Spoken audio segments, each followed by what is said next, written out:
ఎట్టి పరిస్థితుల్లో ఈ ప్రాంతంలో ఈ కంపెనీకి మేము పెట్టడానికి ఎవరు కూడా ప్రజలు ఒప్పుకోవట్లేదు లేదు. మీ అభిప్రాయాన్ని స్వీకరించి మేము ఇక్కడ ఈ ఫ్యాక్టరీ పెట్టలేదు. వాయిస్ ఆఫ్ ది పీపుల్ ప్రేక్షకులకు నమస్కారం. ఇవాళ తెలంగాణ రాష్ట్రంలో ఒక అద్భుతం జరిగింది. వికారాబాద్ జిల్లా ప్రజలు ఒక కాలుష్యకారక పరిశ్రమకు వ్యతిరేకంగా గొంతెత్తి దాని ఏర్పాటును అడ్డుకున్నారు. తెలంగాణ రాష్ట్రంలో గత 4 సంవత్సరాలలో ఒక 30 ఎథనాల్ పరిశ్రమల ఏర్పాటుకి కేంద్ర ప్రభుత్వం అనుమతులు ఇచ్చింది. దాంట్లో నారాయణపేట జిల్లా మరికల్ మండలం చిత్తనూరులో మాత్రమే ప్రొడక్షన్ స్టార్ట్ అయ్యి నడుస్తూ ఉంది. అది అత్యంత కాలుష్యకారక పరిశ్రమ అనేది చిత్తనూరు ప్రజలకు చాలా కాలం క్రితమే అర్థమైంది. ఇథనాల్ పరిశ్రమలో వచ్చేటువంటి విష రసాయనాలు ఏమిటి, దాని ఆరోగ్యం మీద చూయించేటువంటి ప్రభావం ఏమిటి, అట్లాగే ఆ పరిశ్రమ రైతులకి నిజంగా గ్రామస్తులకి ఏమైనా ఉపయోగపడుతుందా లేదా అనేటువంటి విషయాల మీద సైంటిస్ట్ ఫర్ పీపుల్ నాయకులు డాక్టర్ బాబురావు గారు రాష్ట్ర ప్రజలకి, రాష్ట్ర సామాజిక కార్యకర్తలకు అవగాహన కల్పిస్తూ వచ్చారు. Telangana peoples joint action committee తన ఉన్నటువంటి సంబంధాలతో ఇథనాల్ ఫ్యాక్టరీలు వస్తున్నటువంటి ప్రాంతాల్లో ప్రజలు ఎక్కడైతే ఉద్యమిస్తున్నారో వాళ్ళకి ఆ సమస్య మీద అవగాహన కల్పించడానికి గత 2 ఏళ్లుగా ప్రయత్నం చేస్తూ వచ్చింది. ఈ ప్రయత్నాలన్నిటి ఫలితంగా నిర్మల్ జిల్లా దిలావర్పూర్లో ప్రజలు 10,000 మంది రోడ్డెక్కి మా ప్రాంతంలో ఇథనాల్ ఫ్యాక్టరీ వద్దు అని చెప్పి గొంతెత్తి నినదించారు. అనివార్యంగా పోరాట ఫలితంగా అక్కడ ప్రభుత్వం ఆ ఫ్యాక్టరీ పనులను ఆపేయాల్సినటువంటి పరిస్థితి ఏర్పడింది. వాళ్ళు తర్వాత నెల్లూరు జిల్లాలోకి వెళ్ళి అక్కడ పరిశ్రమ ఏర్పాటుకు ప్రయత్నాలు చేసుకుంటున్నారు. అట్లాగే గద్వాల జిల్లా పెద్దదానవాడలో కూడా ప్రజలు ఈ ఇథనాల్ మీద అవగాహన కల్పించుకొని దానికి ఆధారంగా వేలాది మంది ప్రజలు ఆ కంపెనీ స్థలంలోకి వెళ్ళి వాటిని అక్కడి నుంచి పారదోలేరా యాజమాన్యాన్ని. వాళ్ళు కూడా నెల్లూరు జిల్లాలో ఇథనాల్ ఫ్యాక్టరీ ఏర్పాటుకి వెళ్ళిపోయారు. ఈ 2 విజయాలు కూడా రాష్ట్ర ప్రజలకి అద్భుతమైనటువంటి ఉత్సాహాన్ని ఇచ్చాయి. ముఖ్యంగా ఇథనాల్ ఫ్యాక్టరీలు వస్తున్నటువంటి ప్రాంతాలలో ప్రజలకి దీని మీద ఒక అవగాహన ఏర్పడడానికి తోడ్పడింది. కానీ తెలంగాణ రాష్ట్రంలో ఇథనాల్ పరిశ్రమ ఏర్పాట్లు ఆగలేదు. మళ్ళీ కూడా వికారాబాద్ జిల్లా మోమిన్పేట మండల కేంద్రంలో రోజుకు 60,000 లీటర్ల ఇథనాల్ తయారు చేసే ప్లాంట్కి కేంద్ర ప్రభుత్వం ముందు దరఖాస్తు చేసుకున్నారు. రాష్ట్ర ప్రభుత్వం దానికి అనుగుణంగా ఒక పబ్లిక్ హియరింగ్ని ఈరోజు నిర్వహించింది. వాస్తవానికి ఒక కన్సల్టెన్సీ సంస్థ వాళ్ళకు రూపొందించినటువంటి నివేదికలో అన్నీ తప్పుల తడకగా ఉన్నాయి. వాస్తవాలు చెప్పలేదు ప్రజలకి. దాంట్లో వచ్చేటువంటి కాలుష్యం గురించి కూడా ప్రజలకు వివరించలేదు. ఈ విషయాలన్నింటినీ సైంటిస్ట్ ఫర్ పీపుల్ అట్లాగే Telangana peoples joint action committee గత వారం రోజులుగా స్థానికంగా మోమిన్పేట మండల కేంద్రంలో కానీ చుట్టూ గ్రామాల్లో కానీ ప్రజలకు అవగాహన కల్పించడానికి ఒక సీరియస్ ప్రయత్నం చేస్తున్నాయి. వీడియోల ద్వారా, కరపత్రాల ద్వారా, సోషల్ మీడియా గ్రూపుల ద్వారా కూడా ప్రయత్నాలు చేస్తున్నాయి. దాన్ని వివిధ రాజకీయ పార్టీల నాయకులకి, సర్పంచులకి కూడా అవగాహన కల్పించేటువంటి ప్రయత్నం చేస్తున్నాయి. ఒక పుస్తకాన్ని కూడా వాళ్ళకి అందుబాటులోకి తీసుకొచ్చినాయి. వీటన్నిటి ఫలితంగా ఇవాళ మోమిన్పేట మండల కేంద్రంలో వాళ్ళు ప్రతిపాదించినటువంటి ఫ్యాక్టరీ స్థలంలో ఒక పబ్లిక్ హియరింగ్ జాయింట్ కలెక్టర్ గారి అధ్యక్షతన జరిగింది. దాంట్లో ఫ్యాక్టరీ ప్రతినిధులు వాళ్ళు పరిశ్రమ ఎందుకు పెట్టాలనుకుంటున్నారు అనేది కూడా వివరించారు. దాని తర్వాత ప్రజల నుంచి అభిప్రాయాలు కోరినప్పుడు చాలా మూకుమ్మడిగా మండలంలో ఉండేటువంటి అనేక గ్రామాల ప్రజలు అక్కడ తమ అభిప్రాయాలు చాలా స్పష్టంగా చెప్పారు. బీఆర్ఎస్, కాంగ్రెస్, బీజేపీ, ఎంఐఎం ఈ 4 పార్టీల ప్రతినిధులు కూడా ఓపెన్గా అక్కడ మాట్లాడి మా ప్రాంతానికి ఈ కాలుష్య పరిశ్రమ వద్దు, మాకు దీని మీద అవగాహన వచ్చింది, మేము ఇట్లాంటివి భరించలేము, ఇక్కడ మాకు అవసరం లేదు, మాకు సరైన పరిశ్రమలు ఈ ప్రాంతంలో పెట్టండి, ఇక్కడ యువకులకు ఉద్యోగాలు వచ్చే విధంగా అనేటువంటిది చాలా స్పష్టమైన అభిప్రాయాలు చెప్పారు. ఒకవేళ పై స్థాయిలో ఎక్కడైనా లాలూచి పడి పరిశ్రమ తెచ్చుకుందామని ప్రయత్నం చేసినా మేము స్థానికంగా ఇక్కడ ఐక్యంగా పోరాడి పారదోలుతాం అనేటువంటిది కూడా అదే మీటింగ్లో ప్రకటించారు. అట్లాగే రైతు స్వరాజ్య వేదికగా తెలంగాణ పీపుల్స్ జాయింట్ యాక్షన్ కమిటీగా మేము కూడా మా అభిప్రాయాలను అక్కడ తెలియజేశాము. చాలామంది సామాజిక కార్యకర్తలు కూడా వాళ్ళ అభిప్రాయాలను అక్కడ తెలియజేస్తారు. వీటన్ని ఫలితంగా అంతిమంగా అక్కడ ఫ్యాక్టరీ పెట్టాలనుకున్నటువంటి కంపెనీ యాజమాన్యం వాళ్ళు కూడా ముందుకు వచ్చి మేము ప్రజల అభిప్రాయం దీనికి పూర్తిగా వ్యతిరేకంగా ఉంది కనుక మీ ప్రశ్నలకి మేము వివరణ ఇచ్చే స్థితిలో లేము, కాబట్టి మేము ఫ్యాక్టరీ ప్రతిపాదనని ఉపసంహరించుకుంటున్నాం అనేటువంటి ప్రకటన కూడా చేశారు. ఇది ఒక రకంగా ప్రజల విజయం, గొప్ప విజయంగానే మనం చెప్పుకోవచ్చు. 30 చోట్ల అనుమతులు పొందినప్పటికీ ఇంకొక 5-6 చోట్ల నిర్మాణంలో ఉన్నాయి. ముఖ్యంగా వామపక్ష పార్టీలు బలంగా ఉండేటువంటి ఖమ్మం జిల్లాలో, సూర్యాపేట జిల్లాలో ఇప్పటికీ ఫ్యాక్టరీల పనులు నడుస్తూ ఉన్నాయి, అక్కడ ఆగలేదు. ఎటువంటి ఉద్యమ ప్రాంతాలు కానటువంటి ప్రాంతాల్లో మాత్రం సామాజిక కార్యకర్తల కృషితో ఇవాళ ఉద్యమాలు లేనటువంటి ప్రాంతాల్లో ప్రజలు వాళ్ళు అవగాహన పెంచుకొని ఎదురు తిరిగి ఇథనాల్ ఫ్యాక్టరీలని పారదోలుతున్నారు. అందుకని ఈ మొత్తం పోరాటంలో పాల్గొంటున్నటువంటి మొమిన్పేట ప్రజలకి అభినందనలు మేము తెలియజేస్తున్నాము. అట్లాగే సైంటిస్ట్ ఫర్ పీపుల్ సంస్థ ప్రజల పక్షాన, పర్యావరణ పక్షాన నిలబడి ప్రజలకు ఒక అవగాహన కల్పిస్తున్నందుకు వాళ్ళకు కూడా ఆ టీంకి మేము ధన్యవాదాలు తెలియజేస్తున్నాము. తెలంగాణ పీపుల్స్ జేఏసీ, రైతు స్వరాజ్య వేదిక, అట్లాగే ప్రగతిశీల మహిళా సంఘం అక్కడ వికారాబాద్ జిల్లా కార్యకర్తలు, అట్లాగే ఇతర సామాజిక కార్యకర్తలు, ఈవెన్ కాంగ్రెస్ సర్పంచ్లు, ఈవెన్ మోమిన్పేట గ్రామ సర్పంచ్, ఒక మహిళా సర్పంచ్ గెలిచారు. వాళ్ళు కూడా ఇవాళ ప్రతిపాదనని వ్యతిరేకిస్తూ గట్టిగా మాట్లాడారు. వాళ్ళందరికీ కూడా మేము అభినందనలు తెలియజేస్తున్నాము. ఒక ఐక్యంగా ప్రజలు నిలబడితే ఎటువంటి కాలుష్యకారక పరిశ్రమనైనా పారదోలచ్చు అనేటువంటిది ఇవాళ మోమిన్పేట ప్రజలు నిరూపించారు. ఇది రాష్ట్ర ప్రజలకి స్ఫూర్తినిస్తుందని ఆశిద్దాం. నేను కూడా రైతులతో కలిసి పనిచేస్తాను. అయితే నేను ఇంజనీరింగ్ కూడా చదివి ఉన్నాను, ఐఐటి మెడ్రాస్లో బీటెక్ చేశాను. కాబట్టి సాధారణంగా ఏంటంటే ఇట్లాంటి టెక్నికల్ విషయాలు అంత సరిగ్గా అర్థం కావు. ఇదేదో కెమికల్ నేమ్స్ ఉంటాయి, లేకపోతే ఈ ఫ్యాక్టరీలో ఏమేమి మెషిన్స్ ఉంటాయనేకి రకరకాల టెక్నికల్ నేమ్స్ ఉంటాయి. ఇవన్నీ సాధారణంగా ప్రజలకి అర్థం కావు అన్నట్టుగా కూడా నడిపించడం జరుగుతూ ఉంటుంది. నేను ఇది ఇక్కడికి వచ్చిన తర్వాత తీసుకుని చాలా డీటెయిల్గా చదవడానికి ప్రయత్నిస్తున్నాను. యాక్చువల్గా ఇది ఎన్వైరన్మెంటల్ ఇంపాక్ట్ అసెస్మెంట్ రిపోర్ట్ అని అంటున్నారండి. దీనిని SV Enviro Labs and research private limited అనే వాళ్ళు తయారు చేశారు. వీళ్ళు మరి దేని ఆధారంగా తయారు చేశారు, దాంట్లో యాక్చువల్గా ఉండవలసిన డేటా ఏమిటి అంటే, ఇప్పుడు ఎన్వైరన్మెంటల్ ఇంపాక్ట్ అసెస్మెంట్ అంటే పర్యావరణం మీద ఎట్లా ప్రభావం చూపిస్తుంది, దాని వివరాలన్నీ దాంట్లో ఉండాలి. దీంట్లో ఏంటంటే చాలా పైన రాసేసి ఒక రిపోర్ట్ తయారు చేశారు. సో ఇది అంటే ఎంత కొంచెం మనం పైన చదవాలని చూసినా మనకి దాంట్లో లోపాలు చాలా గట్టిగా కనిపించేస్తూ ఉంటాయి. దీంట్లోంచి ఎట్లాంటి వాయు కాలుష్యానికి సంబంధించినవి ఎట్లాంటివి బయటకు వస్తాయి. ఇప్పుడు వీళ్ళు ఒక చిమ్నీ పెడతారు, దాంట్లోంచి ఏమేమి బయటకు వస్తాయనే తెలియాలి. ఎందుకంటే అవి మన కళ్ళకి కనిపించవు కదా, మన గ్రామాల్లో ఉన్న వాళ్ళే కళ్ళకి కనిపించవు. ఆయన అంటున్నట్టుగా చిత్తనూరు దగ్గర రాత్రి పడుకున్నప్పుడు వాళ్ళు ఎక్కడో రిలీజ్ చేసినప్పుడు మన కళ్ళ కూడా కనిపించవు, అసిటాల్డిహైడ్, ఫార్మాల్డిహైడ్ కనిపించవు. కానీ మనం పీల్చుకున్నప్పుడు మనకి లోపల ఏదో ఒక సమస్యలు క్రియేట్ చేస్తాయి. మరి ఏమేమి వస్తాయి అనేది చెప్పాల్సిన బాధ్యత ఎవరిది? కంపెనీ వాళ్ళు చెప్పకపోవచ్చు, కానీ ఎన్వైరన్మెంటల్ ఇంపాక్ట్ అసెస్మెంట్ అంటే ఒక ఇండిపెండెంట్ ఏజెన్సీ. వాళ్ళు దీనికోసమే డబ్బులు తీసుకొని ఒక రిపోర్ట్ తయారు చేయాలి. ఆ రిపోర్ట్ తయారు చేసే దాంట్లో వాళ్ళు అవన్నీ చెప్పాలి.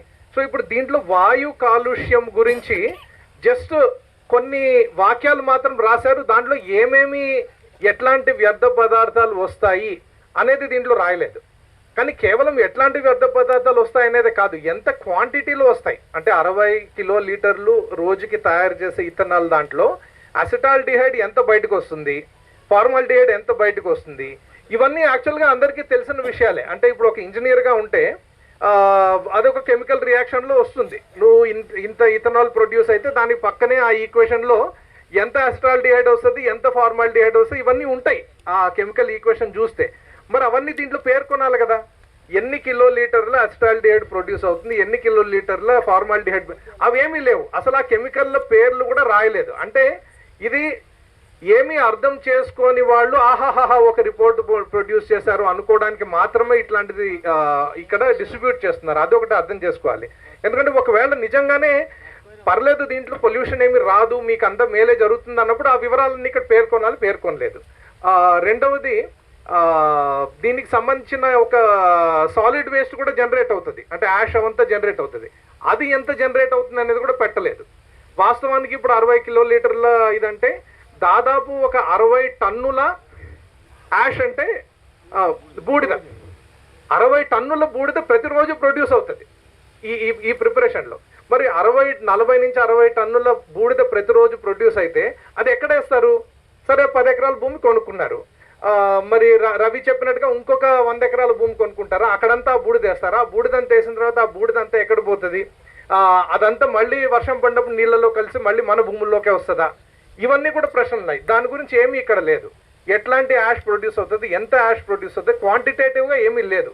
జస్ట్ ఒక పారాగ్రాఫ్లో రాశారు జీరో లిక్విడ్ డిశ్చార్జ్. అంటే ముఖ్యంగా మనం కంపెనీలో 3 రకాలైన వ్యర్థ పదార్థాలు వస్తాయి. ఒకటి సాలిడ్ వేస్ట్, అంటే ఇట్లా బూడిద లాంటిది ప్రొడ్యూస్ అవుతుంది. ఒకటి గాల్లోకి వదిలే వ్యర్థ పదార్థాలు ఉంటాయి. ఇంకొకటి ద్రవ పదార్థాలు, అంటే లిక్విడ్గా ఏమొస్తుంది అనేది. జీరో లిక్విడ్ డిశ్చార్జ్ అంటున్నారు. జస్ట్ ఆ పదం యూజ్ చేయడం వలన దీని నుంచి ఏమీ ఇంకా ద్రవ పదార్థం ఏం బయటికి రాదు అన్నట్టుగా ఒక ఇమేజ్ క్రియేట్ చేయడానికి ఆ పదాన్ని వాడుతున్నారు. కానీ యాక్చువల్గా జీరో లిక్విడ్ డిశ్చార్జ్ చేయాలంటే ఏమేమి దాంట్లో ఉండాలి. ఇప్పుడు ఒక ఇవాపరేషన్ యూనిట్ ఒకటి ఉండాలి, అటే ఒక కండెన్సేట్ని ట్రీట్మెంట్ చేసే యూనిట్ ఉండాలి. ఈ యూనిట్లన్నీ అంటే ఎన్ని కిలోలీటర్ల డిశ్చార్జ్ ప్రొడ్యూస్ అవుతుంది, దానికి ట్రీట్మెంట్ చేయడానికి మనకి ఎంత పెద్ద కెపాసిటీ ఉన్నా ఒక డిస్టిలేషన్ ప్లాంట్ ఉండాలి. ఇవన్నీ కూడా దీంట్లో ఏం పేర్కొనలేదు. అంటే యాక్చువల్గా ఏంటంటే ఈ నివేదిక అండి, ఈ నివేదిక నేను అంటే ఎవరు తయారు చేస్తారో వాళ్ళు ఇక్కడ ఉన్నారో లేదో తెలియదు, కానీ ఈ నివేదికని చింపేసి చెత్తబుట్టలు పడేయచ్చు, అట్లాంటి నివేదిక ఇది. కాబట్టి అది ఏమి తెలియదులే, ఇట్లా ఒక నివేదిక ప్రొడ్యూస్ చేస్తే దీంట్లో రకరకాల టెక్నికల్ వర్డ్స్ పెట్టే సరిపోతుంది అనుకుంటే, ఈ నివేదిక యాక్చువల్గా ఏ రకంగా కూడా పొల్యూషన్ కంట్రోల్ బోర్డు అధికారులు కూడా నేను విన్నవించుకుంటున్నది ఏంటంటే, ఇట్లాంటి నివేదికల ఆధారంగా పర్మిషన్లు ఇచ్చేయడం, అసలు పబ్లిక్ హియరింగ్ పెట్టడానికే ఈ నివేదిక పనికిరాదు. మరి ఈ నివేదిక ఆధారంగా పర్మిషన్ ఎట్లా ఇస్తారు? కాబట్టి పొల్యూషన్ కంట్రోల్ బోర్డు అధికారులు కూడా విన్నవిస్తున్నది ఏంటంటే, మీ బాధ్యత, మన అందరి బాధ్యత కూడా పర్యావరణం కాపాడడం. రాష్ట్రంలో ఎన్ని కంపెనీలు వస్తాయి, ఎంత ప్రొడక్షన్ చేస్తాయనేది మీ బాధ్యత కాదు. కాబట్టి పొల్యూషన్ గురించి మీరు ఫోకస్ చేస్తే ఈ నివేదిక మీద అసలు ఆధారంగా పబ్లిక్ హియరింగ్ పెట్టడానికి లేదండి. అదైతే నేను చాలా స్పష్టంగా చెప్తున్నాను, ఒక ఇంజనీర్గా చెప్తున్నాను, బాధ్యతాయుతంగా చెప్తున్నాను. తర్వాత ఇంకా జస్ట్ ఒక్క విషయం ఏంటంటే, రవి గారు చెప్తున్నట్టుగా దీనికి నీళ్ళు ఎక్కడి నుంచి వస్తాయి. ఇప్పుడు 60 కిలోలీటర్ల ఇథనాల్ ప్రొడ్యూస్ చేయాలంటే దాదాపు 5 లక్షల లీటర్ల నీళ్లు కావాలని. ఇప్పుడు దీంట్లో నీళ్ల సోర్స్ ఏంటి అనేది కూడా అన్ని మెన్షన్ చేయాలి దీంట్లో. యాక్చువల్గా ఇప్పుడు నీళ్ల సోర్స్ జస్ట్ ఒక పదం మాత్రం రాశారు, భూ ఉపరితలం అనేది సోర్స్.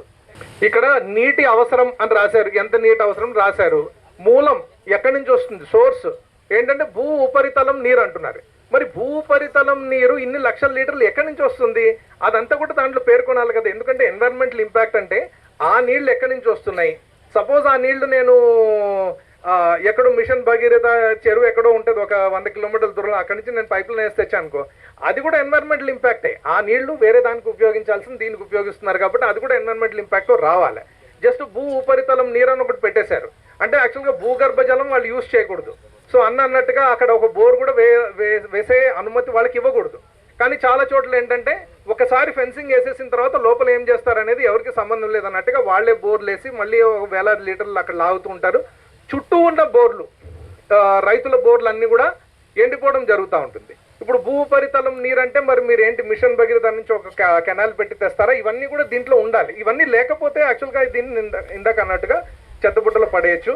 కాబట్టి ఇందాక మన గ్రామ సర్పంచులు కానీ మాజీ సర్పంచులు కానీ అన్ని పార్టీలకు అతీతంగా కూడా ఇక్కడ వద్దు అని ఏదైతే అంటున్నారో మీరు ఒక మంచి నిర్ణయం తీసుకుంటున్నారనేది నా అభిప్రాయము.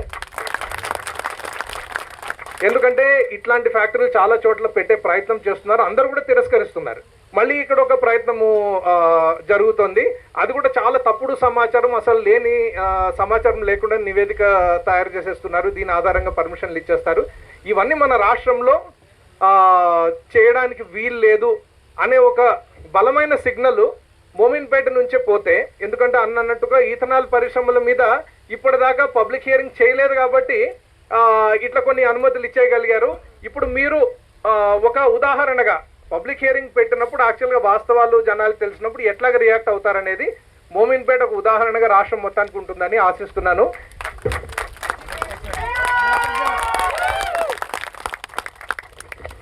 ఈ పక్కనే నా చేను ఉంటుంది 440లా, అందుకొరకు నేను మాట్లాడుతున్నాను. ఎందుకంటే ఇక్కడున్న వాతావరణము, ఇక్కడున్న అన్నీ మంచిగా ఉన్నాయి, కానీ ఈ కంపెనీ ద్వారా మరి అనేక నష్టాలు వస్తాయని విన్నాను.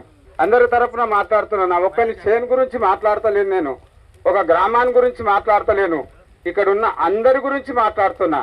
ఎందుకంటే కలెక్టర్ గారు వచ్చినారు, మరి అందరికీ వందనాలు. ఎందుకంటే ఆయన మంచి పని చేయాలి. మంచి పని చేస్తే అందరు మెచ్చుకుంటారు. కానీ అందరికీ నష్టమయ్యే పని చేస్తే అందరూ మరి నాశనం అయిపోతే మరి పబ్లిక్ అంతా ఇదైపోతారు. ఎందుకంటే దీని ద్వారా కొన్ని నష్టాలు ఉన్నాయని విన్నాను, అందుకొరకే మాట్లాడుతూ ఉన్నాను. ఎందుకంటే ఆ నష్టము పబ్లిక్ అందరికీ క్యాన్సరు అది ఇది వస్తుందని విన్నాను, అందుకొరకే చెప్తూ ఉన్నాను. ఈ పక్కనే నాకు చేనున్నది, ఆ పంటలు పండాయంట. ఆ పంటలు పండకపోతే నేను ఎట్లా బతకగలను, ఎలా జీవించగలను? ఎందుకంటే ఆ పంట మీదనే ఆధారపడ్డోని. కానీ ఆ పంట పాడైపోతే నేను ఏమైపోతా? అయితే నేను మాట్లాడుతున్నాను, నా వేదన చెప్తూ ఉన్నాను. ఎందుకంటే మీరు గిట విని మీరు సహకరించండి. మంచి కంపెనీ అయితే మనం సహకరించాలి, అది మంచిగా లేని కంపెనీ అయితే మనం సహకరించొద్దని నేను మీకు విన్నపం చేస్తూ ఉన్నాను. ఇక్కడ ఉన్న పెద్దలందరికీ చెప్తూ ఉన్నాను. నా ఒక్కని మాట కాదు, మీరు గిట మాట్లాడాలి. ఎందుకంటే ఈ చుట్టుపక్కల గ్రామాలకు అందరికీ 10 కిలోమీటర్లు అంటే ఎంత ఈ వాతావరణము అక్కడ వాకితే అందరు చనిపోతే ఎంత బాధ ఉంటుంది. ఆ బాధ ఉండకూడదనే మాట్లాడుతూ ఉన్నాను. ఎందుకంటే మీరు గిట మాట్లాడండి. ఎందుకంటే మంచిదైతే సహకరిస్తాం, మంచిది కాకపోతే వద్దని అంటున్నాను సార్. జిల్లా అధికారులకు, మా గ్రామ ప్రజలకు, చుట్టుపక్కల నుంచి వచ్చినట్టు గ్రామ పెద్దలకు అందరికీ ధన్యవాదాలు. ఈ ఇథనాల్ ఫ్యాక్టరీ 100 కోట్లతో స్థాపిస్తున్నది. 100 కోట్లు పెట్టి ఉపాధి వేరే రకంగా ఇవ్వచ్చు. మొత్తం ఇది కాలుష్యకారకమైన కంపెనీ. 1 లీటర్ పెట్రోల్ తయారు కానికే 72 కుటుంబాలు ఒక దినం సరిపడని నీళ్లు వాడుకుంటారు. దాని వ్యర్థాలు మొత్తం భూమిలోకి పోతాయి. భూమిలో నుంచి మొత్తం విలేజ్ కాలుష్యం అయిపోతుంది. అయితే ఈ కాలుష్య నివారించాలని అధికారులకు చెప్తున్నాము. ఈ కంపెనీకి నేను టీఆర్ఎస్ పార్టీ మాజీ సర్పంచ్ వడ్లచంద్రయ్య నేను. అయితే ఇక్కడ ఎట్టి పరిస్థితుల్లో కంపెనీ పెట్టడానికే మూకుమ్మడిగా పార్టీల వైజ్గా కాకుండా అన్ని గ్రామాల ప్రజలు ఏకీభావంతో సంఘీభావంతో ఈ నిర్ణయం. పంట గుట్ల మాకు వర్షాలు లేక ఎండాకాలంలో బావిలో నీళ్లు ఉండేది సార్. ఇక్కడ బోర్లు ఎండిపోతాయి. ఇక్కడ పేరుకేమో రియల్ ఎస్టేట్కి ఏమో పెద్ద రేట్లు ఉంటాయి. కానీ సార్ ఒకటి అబ్జర్వ్ చేయండి సార్, మీరు ఎండాకాలంలో ఏ పొలంలో పంటలు పండే సార్ ఇక్కడ మొత్తం మీరు దీని ప్రజలకు చాలా ఇబ్బందికర ఇచ్చే విషయాన్ని మేము దృష్టిలో పెట్టుకొని ఊరందరం తరఫున మేము దీన్ని వద్దనుకుంటున్నాం సార్. రైతుల గురించి ఒకసారి వాళ్ళ అభిప్రాయాలు తెలుసుకొని దీనికోసం ఒక స్టెప్ వేస్తే బాగుంటుందని నా ఆలోచన. ఇదే ఫస్ట్ టైం. ఎందుకంటే ఇక్కడ మా చెల్లిగిట్ల దగ్గర ఉన్నాయి. నా పేరు నరసింహారెడ్డి, సన్నాప్ నారాయణరెడ్డి, బీజేపీ కిసాన్ మోర్చా మండల్ అధ్యక్షుడిని. నేను సగౌరవంగా చెప్పుకుంటున్నా. ఎందుకంటే ఇక్కడ ఇప్పుడు పిక్కెరెడ్డి బావులు ఉన్నది, ఇక్కడ చంద్రపల్లి ఉన్నది, ఇక్కడ మోహన్పేట ఉన్నది, ఇక్కడ శ్రీపురం ఉన్నది. ఇక్కడ ఏం జరుగుతున్నది అని ఒక్కరన్నా ఆలోచించాలి. ఆల్రెడీ 80% పూర్తయినట్టు ఇది. మనం 20% కోసం కొట్లాడుతున్నాం. ఆ 20% మనం కానివ్వకుండా మనం గెలిస్తే మనం గెలిచినట్లే, లేకపోతే మనం ఓడిపోయినట్లే. ఒక్కసారన్నా మీరు సీఎం నరసింహులు గారు ఒక్కసారి ఇట్లా వస్తారు. ఇక్కడ ఏం జరుగుతుందంటే మనం ఒక్కసారి సిఐడి ఆఫీసర్ లేక ఇది ఏం జరుగుతుందని ఒక్కసారి వాళ్ళు ఆలోచించినామా? ఎవరు అడిగారు? ఇయ్యాల మాకు చిన్న కదా. ఇప్పుడు తెలుసు నాకు, ఇంతకుముందు ఓటు చెప్పారు ఇట్లా అవుతున్నా అనడానికి. ఇప్పుడు వచ్చిన మనకి ఇప్పటికే తెలియదు. మా భూములు ఇక్కడ పోతున్నాయి. మొత్తం 5 ఎకరాల భూమిలో సార్ మనది నాశనం అయిపోతుంది. భూమి పబ్లిక్ నాశనం అవుతుంది, పంటలు నాశనం అయిపోతాయి, పబ్లిక్ నాశనం అయిపోతుంది. పిల్లలు ఇట్లా ఎత్తి ఇంతకుముందు పెద్దలు చెప్పారు కదా, దాని గురించి గురించి ఆపేయాలని నేను కోరుతున్నాను. నా పేరు ఎజాజ్ పటేల్, జిల్లా ప్రధాన కార్యదర్శి. ఎందుకంటే ఇక్కడ ఈ యొక్క కంపెనీని పెడుతున్నారు. ఇంతకుముందు సార్ చెప్పినట్లు బయటి దేశాల నుంచి మనకి 50 రూపాయలకు ఉత్పత్తి అయితే ఇక్కడ 48 రూపాయలకు ఉత్పత్తి అవుతుంది. కాబట్టి ఇది కంపెనీ వేసి ఏమీ లాభం లేదు. ఇటు ప్రజలకు లాభం లేదు, అటు అధికారులకు లాభం లేదు. మనుషులకు జీవించడానికి ఏం కావాలి సార్? నీరు మరియు ఆక్సిజన్, తిండి. అవే లేకపోతే ఇది పెట్టుకొని ఏం చేయాలి సార్? మేము పోరాడేది మొత్తం ఇప్పుడు మా వచ్చే తరాల గురించి. ఆ తరాలే నాశనం అయితే మేము ఏం పెట్టి ఏం ప్రయోజనం చెప్పండి? ఈ దానికి ఎంతమంది వ్యతిరేకమో చేతులు లేపాలని నా యొక్క మనవి. వద్దనుకునే వాళ్ళు చేతులు లేపాలి, కావాలనుకున్న వాళ్ళు చేతులు లేపొద్దు సార్. నా జవాబు ఇదే. నాకు ఈ అవకాశాన్ని ఇచ్చినందుకు అందరికీ ధన్యవాదాలు. ఈ ఎథనాల్ కంపెనీ ఏదైతే ఇక్కడ వ్యవసాయ ఆధారిత పరిశ్రమ అని వాళ్ళు చెప్తున్నారు. మనకు యాక్చువల్గా కెమికల్ ఫ్యాక్టరీ కాకుండా వ్యవసాయ ఆధారిత పరిశ్రమ అంటే మన జొన్న, మొక్కజొన్న, వరి ఇట్లాంటి పరిశ్రమల నుంచి మనం ఉత్పత్తి అవుతుంది. ఉత్పత్తి అయితే మనకు కాలుష్యం ఉండదని వాళ్ళు చెప్తారు వాస్తవంగా.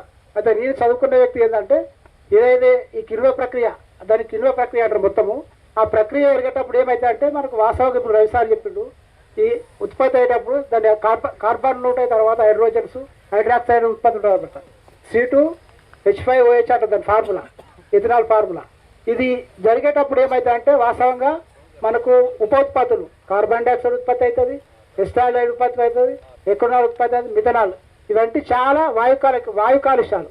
ఈ కాలుష్యాల వల్ల ఇక్కడ ఉన్నటువంటి 10 కిలోమీటర్ల పరిధిలో ఉన్నటువంటి మనకు వాతావరణ కాలుష్యం ఏర్పడుతుంది.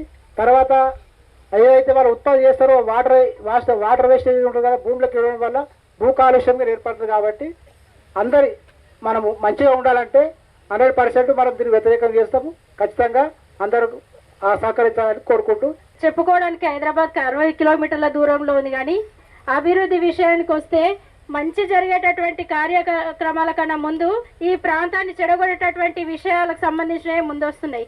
మనము జిల్లాలో ఏది చూసుకున్నా అక్కడ ఫార్మాసిటీ కానీ, రాడార్ స్టేషన్ కానీ, ఇంధనాల కంపెనీ కానీ ఇవన్నీ కూడా మనుషుల యొక్క ప్రాణాలతోటి చెలగాటమనేటటువంటి కార్యక్రమాలు తప్పిస్తే ఈ ప్రాంతంలో ఉన్నటువంటి నిరుద్యోగ యువతకు ఉపాధిని ఇచ్చేటటువంటిది కానీ, ప్రాంతాన్ని డెవలప్మెంట్ చేసేటటువంటి ప్రాజెక్టులు అయితే చూద్దామంటే కూడా దరిదాపుల్లో కనిపించట్లేదు. మనం ప్రాజెక్టులకు వ్యతిరేకం ఏమన్నా అంటే వీళ్ళందరూ ఏదన్నా వస్తే వ్యతిరేకిస్తారనే మాట్లాడుతున్నారు. ఈ పక్కకే రైతుల దగ్గర కంపెనీ కోసం అని చెప్పేసి, ఫుడ్ ప్రాసెసింగ్ కంపెనీ కోసం అని చెప్పేసి 100 ఎకరాల భూమి తీసుకుంటే ఎవరు కూడా దాన్ని వ్యతిరేకించలేరు. ఎందుకంటే స్థానికంగా ఈ ప్రాంత ప్రజలకు ఉద్యోగాలు వస్తాయని చెప్పేసి దాన్ని అందరు కూడా ఇవ్వడానికి సిద్ధపడ్డారు. ఇంకా ఇప్పటికీ అది ప్రాసెసింగ్ లో లేదు. కానీ ఈ రోజు ఇది ఎందుకు వ్యతిరేకిస్తున్నామంటే చిత్తనూరుకు సంబంధించి కానీ, దివాల్పూర్ లో కానీ ఈ యొక్క కంపెనీ యొక్క ప్రక్రియ అక్కడ కొనసాగిన తర్వాత దివాల్పూర్ లో 8 గ్రామాల ప్రజలు ఏకదండంగా ఈ ప్రాజెక్ట్ మాకు వద్దని చెప్పేసి అక్కడ ఈ కంపెనీ తిరస్కరించి పంపించారు. మహబూబ్నగర్ లో అయితే అసలు వాళ్ళు నిరంతరం పోరాటం చేస్తూనే ఉన్నారు. వాళ్ళ మీద కేసులు అయితే కూడా కనీసం స్టేషన్ బెయిల్ కూడా ఇవ్వలేనటువంటి పొయ్యి ఎందుకోసం అని అడగడానికి పోతే కూడా అక్కడ ఉన్నటువంటి రైతుల మీద కేసులు అవుతున్నటువంటి దుష్ప్రభావాలు మనం నిరంతరంగా చూస్తున్నాము. ఇది వికారాబాద్ ఎంతో కొంత కంచంలో అన్నం పెట్టేటటువంటి ఈ పొలాలలో విషాన్ని పెట్టి ప్రజల కడుపులోకి విషాన్ని పంపించొద్దని చెప్పేసి ఈ ప్రాంతంలో ఇట్లాంటి ప్రాజెక్టు రావడానికి ఎవరు కూడా ఈ ప్రాంత ప్రజలు సిద్ధంగా లేరు. ఇప్పటికే రవణ కానీ, కిరణ్ అన్న కానీ ఇందులో ఉన్నటువంటి టెక్నికల్ విషయాలన్నీ కూడా చాలా వివరంగా చెప్పారు. గత 4 రోజుల కిందనే ఈఏఏ రిపోర్ట్ అనేది 1 రోజుల ముందు ప్రవేశపెట్టాలి.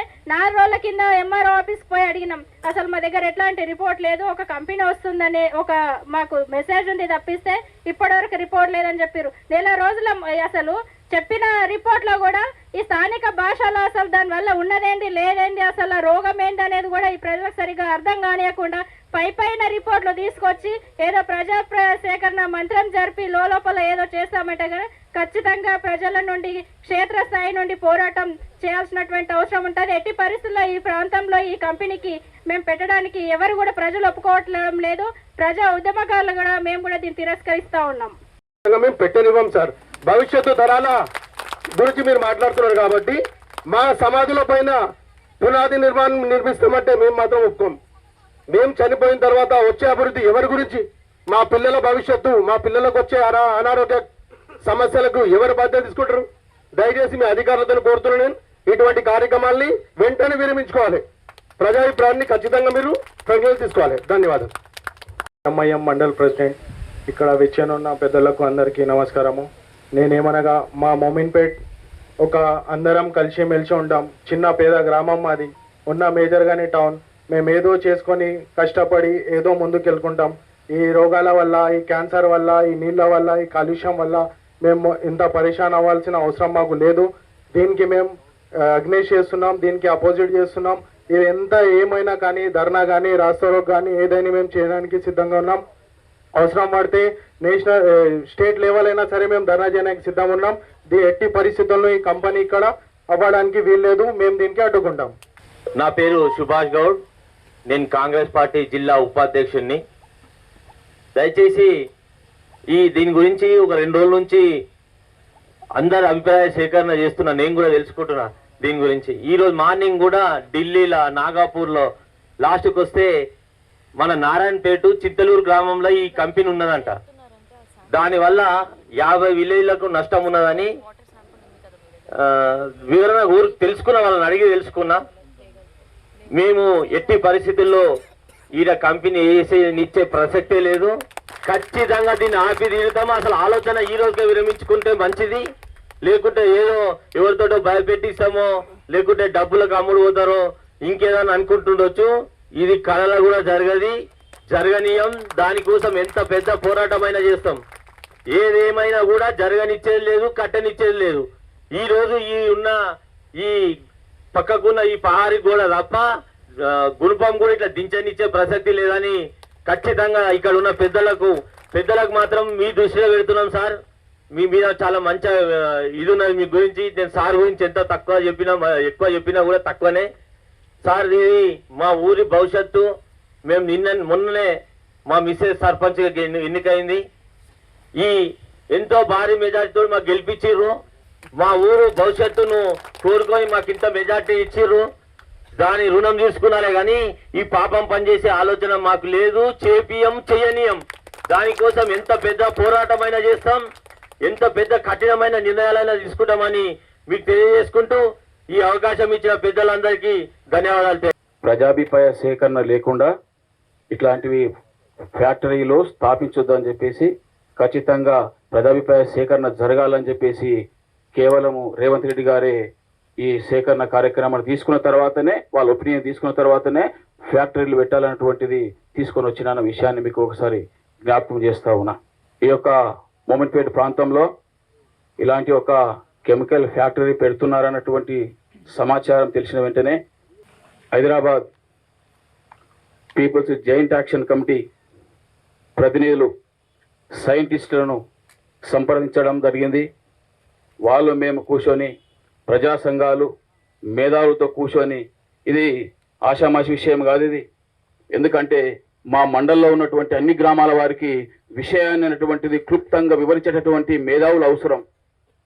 అందుకే విషయం ఇప్పటిదాకా కనికంటే రవి గారు అంటే ఆయన ఆషామాషి వ్యక్తి కాదు, వడపోత పోసేటువంటి వ్యక్తి. ఆయన సైంటిస్టులు ఉన్నారు మన దగ్గర, గొప్ప ప్రొఫెసర్స్ ఉన్నారు.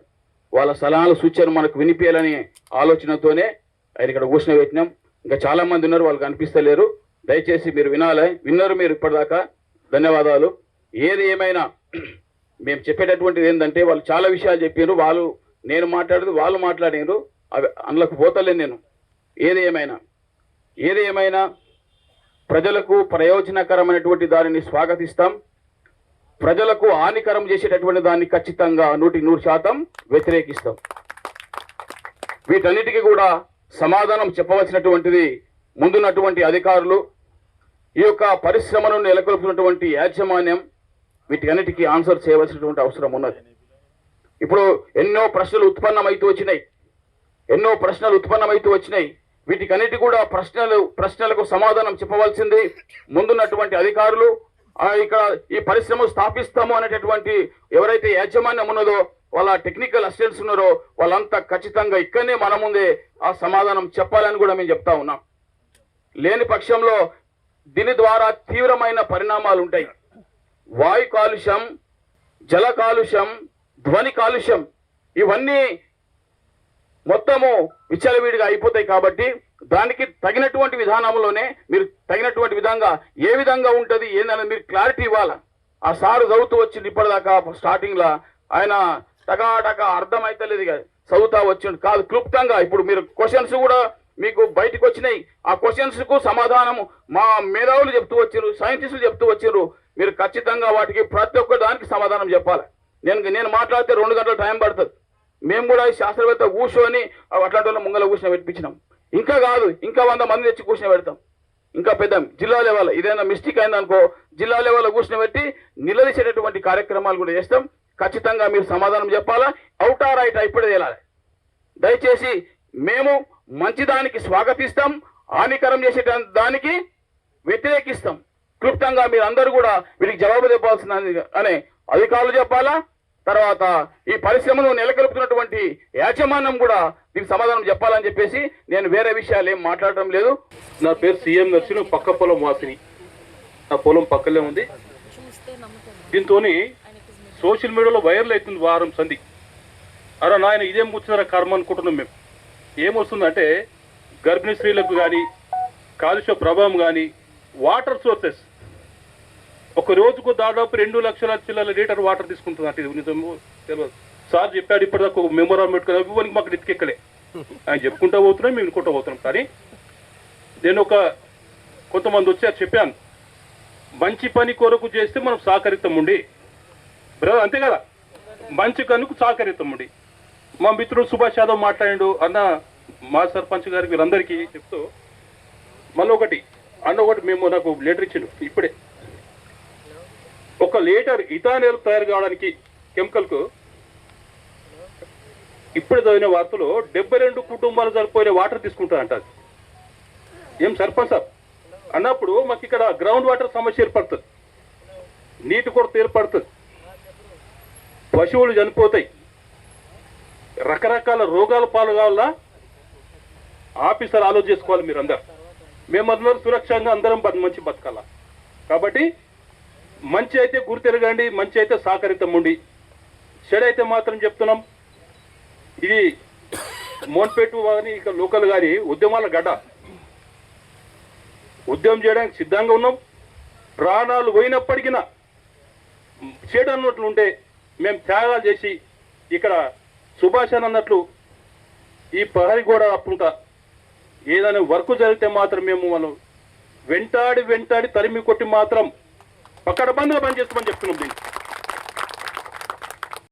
నా పేరు వై చెన్నకేశ్వరరెడ్డి, నేను ఒక సామాజిక కార్యకర్తను. మేము ఈ ప్రాంతం అంతా కూడా చాలాసార్లు అధ్యయనం చేయడం జరిగింది. ఈ ప్రాంతం కూడా ఇప్పుడు కూడా మేము అధ్యయనం చేశాం. పంటలు బాగా వస్తున్నాయి, నీరు కూడా పుష్కలంగా ఉంది. అయితే మన భారతదేశ వ్యాప్తంగా ఈ ఇథనాల్కు వ్యతిరేకంగా ఎందుకు జరుగుతుందంటే, మనం 4-5 సంవత్సరాల నుంచి చూస్తున్నాం. నారాయణపేటలో ఎన్నో ఊర్లు ధర్నాలు చేస్తున్నాయి. గత ప్రభుత్వం కానీ ఇప్పటి ప్రభుత్వం కానీ వాళ్లకు న్యాయం చేయలేదు.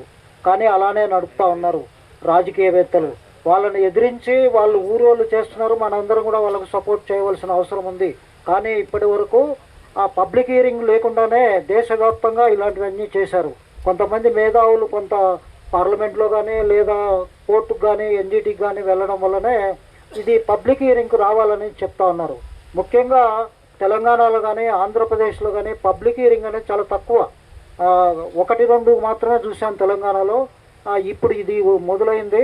ఈ ప్రజల యొక్క అభిప్రాయం లేకుండా ఏ పరిశ్రమను కూడా స్థాపించవద్దు. మేము ఫార్మా కోసం, ఈటీపీ ప్లాంట్ల కోసం గత ప్రభుత్వం నుంచి కూడా మేము ఫైట్ చేయడం జరిగింది. ఒకటి సాధించాం, ఓన్లీ ఒకటి. ఇథనాల్కు కూడా దీనికి సంబంధించినటువంటి వ్యర్థాలకు సంబంధించినటువంటి మీరు ఎక్స్ప్లెనేషన్ ఎవరైతే కన్సల్టెంట్ గారు ఉన్నారో, ఉపరిజల నీళ్లు కానీ అదేవిధంగా ఎక్కడి నుంచి తీసుకుంటారు, మీరు 3 నెలలు 4 నెలలు చేసామన్నారు కదా, మీరు ఎక్కడ ఈ శాంపుల్స్ తీసుకున్నారు, దాని గురించి పూర్తి స్థాయిలో మీరు ప్రజల్ని ఎవరైనా కలిసారా, సర్పంచ్తో కలిసి మేము ఇక్కడ నీళ్లు తీసుకుంటున్నాం, మేము ఈ పరిశ్రమ వస్తుందని చెప్తారా అని నేను కన్సల్టెంట్ గారిని రిక్వెస్ట్గా అడుగుతున్నాను. నేను ఒక్క వర్డ్తో ఇస్తున్నాను. మీ అభిప్రాయాన్ని మేము ఏకీపించి మీకు ఎగ్నిస్ట్గా మేము వెళ్ళాలని మేము అనుకోము. అది కరెక్ట్ కాదు. ఈ భూమి మాదే, 10 ఏళ్ళు అయింది కొని, మా భూమిలో మేము పెట్టుకుందాము, పెద్దలు ఈ భూమిలోనే పెట్టుకుని చేసుకోండి అంటేనే. నెక్స్ట్ వాటర్ పర్మిషన్ గురించి నిన్న మాట్లాడారు. మిషన్ భగీరథ వాడు పర్మిషన్ ఇస్తేనే కానీ పొల్యూషన్ కంట్రోల్ బోర్డు వాళ్ళు ఈ మీటింగ్ పెట్టరు. నీళ్లు లేకుండా ఈ పరిశ్రమ పెట్టడానికి లేదు. నెక్స్ట్ టెక్నాలజిస్ట్గా మేము ఒక డిపిఆర్ అని ఉంటుంది. మన డిపిఆర్ మీకు ఇచ్చారో లేదో మాకు తెలియదు.